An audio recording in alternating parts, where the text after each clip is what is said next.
नमस्कार अचुस्मिता किचन रे आपण समस्त को अनेक अनेक स्वागत। आज मु आपण मानक सहित शेयर करी देसी स्टाइल ले खांटी ओडिया रेसिपी आंब छेचा जहाँकि खटा लगी थाए। आपण को बने कि पखाला हेउ कि गरम सबुथिरे खाई परिबे। यह खाइया पे बहुत टेस्ट लगी थाए। वीडियोटी को फुल वाच करंतु। आशा करी आज रेसिपी आपण समस्त को पसंद आसिबो। पसंद आसले लाइक करंतु, शेयर करंतु एवं जदि मो चैनल को ए पर्यंत सब्सक्राइब करना जल्दी सब्सक्राइब करनियंतु।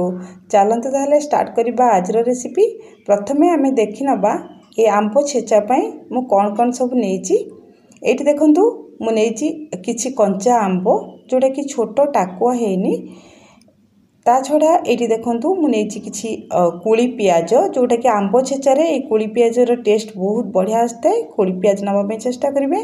एठी देखंतु मु नेइची दुईटी सुखिला लंका आंब छेचा रे बहुत भल लागि थाए। ता छड़ा एठी देखंतु मु नेइची दुईटी बड़ी। प्रथमे आमे ए आंबर चोपा को देखंतु काटी नबा। एठी देखंतु मु सब आंबर चोपा को काटी नेइची। एटा टाकुआ हेनी तनु एम्ति ही काटिची। ता छड़ा जो बड़ी मु नेइथिली ना ताको भाजी के मु नै आछि। आ जो सुखिला लंका आ स्वाद अनुसार किछि लूण, तापरे जो कुली पियाज तार चोपा को छड़े की मु ताको परिष्कार करके नै आछि। प्रथमे ये आंब छेचा बनेबा पई मु एठी आमे देसी स्टाइल एठी बनेबा सेथि पई मु एठी नेछि गोटे शिळ। ए शिळ रे ही आज मु आंब छेचा बने के आपन देखेबी। ए जो काटी के रखितली ना मु आंब चोपा छड़े की ताको प्रथमे ए शिळ रे आमे दे देबा।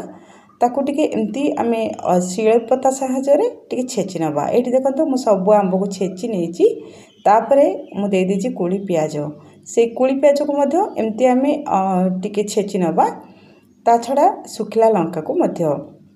तापरे ए सब जिंस को छेचिला परे आमे ताको बाटी नबा। एम्ति बाटीबा द्वारा आंब छेचा खाया पे बहुत भल लागि थाए। शिळ रे करिया पे चेष्टा करिवे बहुत भल लागिवो। एठी देखंतु मु सब आंब कुली पियाज लंका सब को बाटी नेछि। तापरे लास्ट रे आमे एठी दे देबा भाजी के रखितबा दुईटी बड़ी। ए बड़ी को मध्य सेम प्रोसेस रे आमे एम्ति ही शिळ रे ताको टिके बाटी नबा। तापरे एठी आमे हमको लूण दरकार स्वाद अनुसार आमे दे देबा लूण देला परे आमे सब जिंस को भल भाबरे टिके गोळै नबा जेमति कि सब जिंस रे हमर लूण भल भाबरे मिसी परिबो। तापरे ताको आमे आउ टिके बाटी नबा। एठी देखंतु ए सबु जिंस को मु आउ थरे टिके बाटी नेबी। मात्र एको पूरा प्लेन करके बाटीबेनी, टिके खदड़ थिले ना एटा खाया पे भल लागे। चेष्टा करबे पूरा प्लेन करके जेमति ग्राइंडर रे बाटंदी सेमति बाटीबेनी। एठी देखंतु मोर प्रस्तुत ही जाईची। मु ताको गोटे प्लेट को खोली नेछि। आपन को मु एठी देखौची। देखंतु केति की खदड़ थिबो भल लागिवो, एति की ही थिबो भल लागिवो। ताको पूरा प्लेन करबेनी जेमति कि सब जिंस हम पाटी को लागुथबो। कुली पियाज आंब बड़ी एपरी भाबरे आपण निश्चित भाबरे थरे प्रस्तुत करंतु। ए आंब छेचा को आ शिळ रे ही करंतु। देखिबे यार टेस्ट बहुत भल लागिवो। आपण चाहिले को ग्राइंडर रे करि परिबे। मात्र शिळ रे कले ना तार टेस्ट बहुत भल लागे। आपण को आज रो वीडियो केमति लागिला आपण को मतामत मो सहित शेयर करिवे। आज पई रहिली पुणी आसीबी आउ एक रेसिपी नै। जय जगन्नाथ।